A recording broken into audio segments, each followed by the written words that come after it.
بسم اللہ الرحمن الرحیم۔ یمامہ میں مسلمہ جب جہنم واصل ہوا تو مسلمہ کے لشکر کے حوصلے ٹوٹ چکے تھے۔ بنو حنیفہ نے مسلمانوں کے تمام خیمے پرزے کر دیے تھے۔ مسلمان جماعت کا ایک خیمہ برقرار رہا اور وہ جرنیل اسلام خالد بن الولید رضی اللہ تعالیٰ عنہ کا خیمہ تھا۔ اب جب غلیظ مسلمہ کی موت کی خبر مشہور ہوئی تو اس کا لشکر بھاگنے لگا۔ وہ پہلے بھی باغ کر ہی باغ میں آیا تھا۔ مسلمانوں کا خوف ان پر طاری تھا۔ حضرت خالد کی بیوی لیلہ اونٹ پر بیٹھی تھی۔ وہ میدان جنگ کو اونٹ پر بیٹھ کر دیکھ رہی تھی۔ میدان جنگ خالی ہو چکا تھا۔ اسے دور دیوار اور باغ کا بلائی حصہ نظر آ رہا تھا، لیکن اندر کیا ہو رہا تھا اسے کچھ خبر نہ تھی۔ لیلہ اپنے خیمے میں زنجیروں میں جکڑے ابن حرارہ سے کہا کہ تمہارا نبی واصل جہنم ہو چکا ہے اور بنو حنیفہ میدان چھوڑ کر بھاگ چکے ہیں۔ میں نے نہ سنا کہ 13,000 40,000 کو شکست دی ہو۔ مجاع نے کہا، میدان چھوڑنا مسلمہ کی چال ہو سکتی ہے، ہار نہیں، سب باغ کے اندر ہیں۔ لیلہ نے کہا، اگر سب باغ کے اندر ہیں تو زندہ بنو حنیفہ نکلیں گے۔ مجاع نے کہا، اتنے میں گھوڑوں کے ٹاپ سنائی دیے تو لیلہ نے کہا کہ میرے شوہر کا قاصد آیا ہے، وہ فتح کی خبر لایا ہوگا۔ گھوڑا نزدیک آیا، سوار گھوڑے سے اترا، وہ حضرت خالد تھے۔ لیلہ گھبرا گئی کہ اکیلے خالد کیوں آ گئے؟ اکیلے آنے کا مطلب ہے کہ ان کے سپاہی باغ نکلے ہیں۔ لیلہ نے پوچھا، آپ تنہا کیوں ہیں؟ خالد نے جواب دیا، میں نے بنو حنیفہ کے ٹکڑے ٹکڑے کر دیے ہیں، وہ موت کے خوف سے الٹے پاؤں باغ نکلے ہیں۔ ان کا کذاب مسلمہ وحشی کے ہاتھوں قتل ہو چکا ہے۔ وہ قیدی کہاں ہیں؟ مجاع نے کہا، میں یہی ہوں۔ حضرت خالد نے کہا کہ آ جاؤ اور لاشوں میں سے لاش دیکھ اور پہچان کون سا نبی تھا تیرا۔ تو کہا، تو کیا مجھے رہا کر دو گے؟ مجاع نے کہا، حضرت خالد نے فرمایا، میں اس سردار کو کبھی معاف نہ کروں جس کے قبیلے نے اللہ کے ساتھ اور دین محمدی کے ساتھ دھوکہ کیا ہو۔ مجاع نے کہا، میں نے اسے کب نبی مانا تھا؟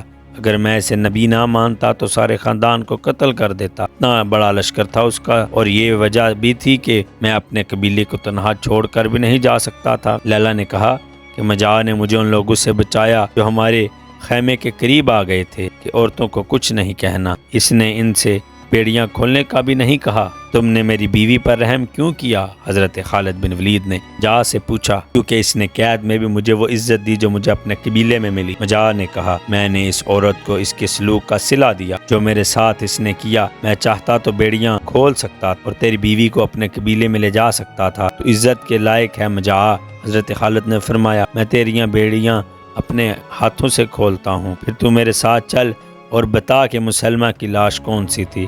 حضرت خالد نے اسے بیڑیوں سے آزاد کر دیا۔ حضرت خالد وہاں موجود تھے۔ مجاع نے ہر طرف لاشیں دیکھیں۔ مجاع کو ہر طرف اپنے قبیلے کے لوگوں کی نعشیں نظر آئیں۔ یقین نہیں آ رہا اتنا چھوٹا سا لشکر اتنے بڑے لشکر پر کیسے حاوی ہو گیا۔ یہ اللہ اور اس کے رسول سے محبت کی وجہ ہے، ہمارے سچے عقیدے کی وجہ سے۔ حضرت خالد نے فرمایا، بنو حنیفہ کا تمام لشکر اپنی لاشیں چھوڑ کر وہاں سے بھاگ چکا تھا۔ اس کی لاشیں اور کٹے جسم وہاں پر پڑے تھے۔ باغ کے اندر لاشوں پر لاشیں پڑی تھیں۔ حضرت خالد نے وحشی بنت حرب کو بلایا اور کہا کہ مجاع کو وہ لاش دکھا دو جس کو تم نے مسلمہ سمجھ کر قتل کیا۔ تب حضرت وحشی نے انہیں لاش دکھائی تو مسلمہ کی لاش، یہ ٹھگنا اور بدصورت مسلمہ ہے؟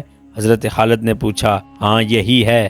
مجاع نے کہا، یہ اس شخص کی لاش ہے جس نے لاکھوں مسلمانوں کو بد عقیدہ کیا۔ باغ کے اندر بنو حنیفہ موجود تھے، وہاں پر مزید لشکر موجود تھا۔ قلعے کی در و دیوار پر ایسے محسوس ہوتا کہ لشکر موجود ہے۔ حضرت خالد ایک منجے سپہ سالار تھے، سمجھتے تھے کہ دشمن کبھی بھی حملہ کر سکتا ہے۔ ان میں جب صلح کی بات کی تو حضرت خالد سمجھ چکے تھے لڑنے کی حالت میں نہیں، کہ لشکر مزید زیادہ شہادتیں ہو چکی تھی۔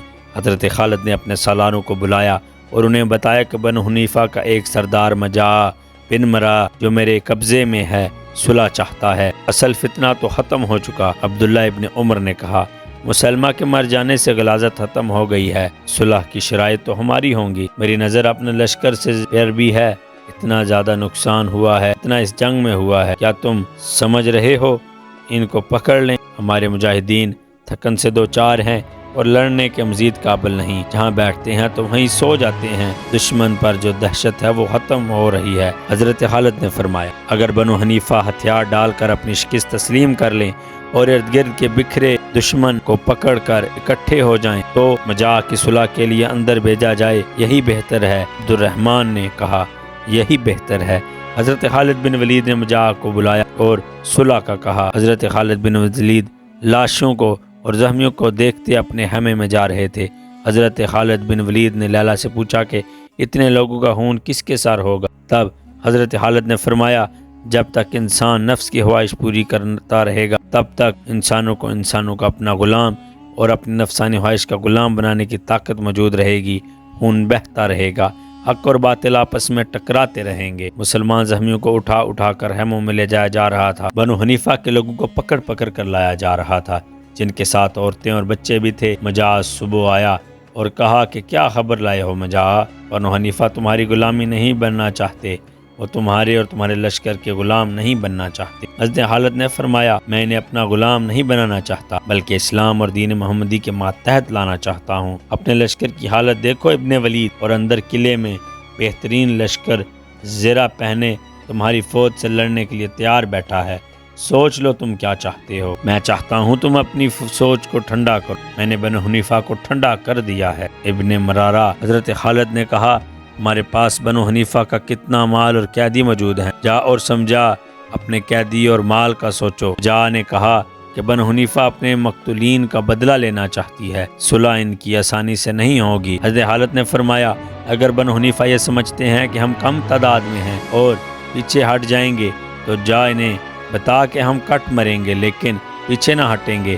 حضرت خالد نے غصے سے کہا غصے میں نہ ہو، ہمارا جو مال اور قیدی تمہارے پاس ہیں اس کا چوتھائی حصہ رکھ کر امان دے دو اور صلح کر لو۔ صلح نامہ تحریر ہوا۔ حضرت خالد سوچ میں پڑ گئے۔ مجاع نے کہا بنو حنیفہ نے مجھے ملامت کیا ہے، وہ مجھے تیرا بندہ سمجھ رہے ہیں۔ مجاع نے کہا بنو حنیفہ تیار بیٹھے ہیں، جاؤ اور دیکھ لو قلعے کی در و دیوار کو جو اسلحے سے لیس ہیں۔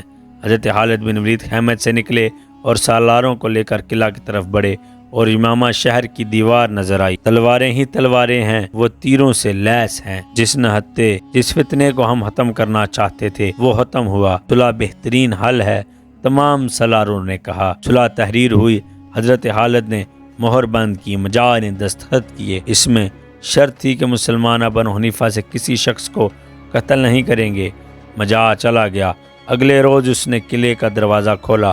حضرت خالد اور سالار اندر داخل ہوئے تو دیکھا کہ دیواروں پر کوئی آدمی موجود نہ تھا، دیواریں خالی تھیں۔ حضرت خالد کی توقع تھی کہ انہیں لشکر نظر آئے گا جس کا مجاع نے ذکر کیا تھا، مگر وہاں کوئی لشکر نہ تھا۔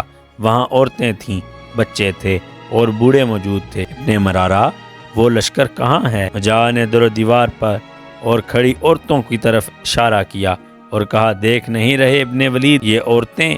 حضرت خالد حیران ہوئے۔ شہر میں کوئی لشکر نہیں۔ مجاع نے کہا یہ میری چال تھی۔ مجاع نے کہا میں اپنے قبیلے کو بچانا چاہتا تھا، میں نے ان عورتوں کو تلواریں پکڑا کر دیواروں پر کھڑا کیا۔ صلح نامہ تحریر ہو چکا تھا۔ حضرت خالد نے کہا تو نے مجھے دھوکہ دیا ہے۔ مجاع نے کہا میں مسلمانوں کی تلواریں اپنے خاندان پر چلا نہیں سکتا، اسلام میں صلح کی خلاف ورزی نہیں ہو سکتی۔ مجاع کا ارتداد ضروری تھا اور اس کو خالد نے بخوبی کیا۔ جھوٹے نبی کو قتل کر دیا۔ 80,000 کے اس لشکر کو صرف 13,000 مسلمانوں نے نیست و نابود کیا، اور اس طرح غلیظ ترین شخصیت مسلمہ کذاب جہنم واصل ہوا اور حضرت خالد بن الولید کو فتح حاصل ہوئی۔ مزید ایسی اسلامک ہسٹری کی ویڈیوز کے لیے ہمارے چینل کو سبسکرائب کریں۔ شکریہ۔